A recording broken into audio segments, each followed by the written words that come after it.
তস্मै শ্রী গুরুবে নমঃ।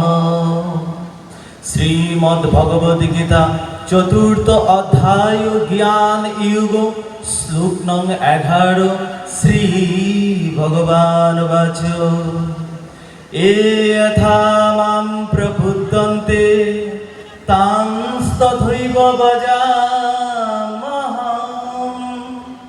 মম বর্তন্তে মনুষ্য পার্থ সর্বশ। অর্থাৎ ভগবান শ্রীকৃষ্ণ বলছেন, হে পার্থ, যে যেভাবে আমাকে উপাসনা করে আমি তাহাকে সেভাবেই তুষ্ট করি। ওম শান্তি, ওম শান্তি, ওম শান্তি।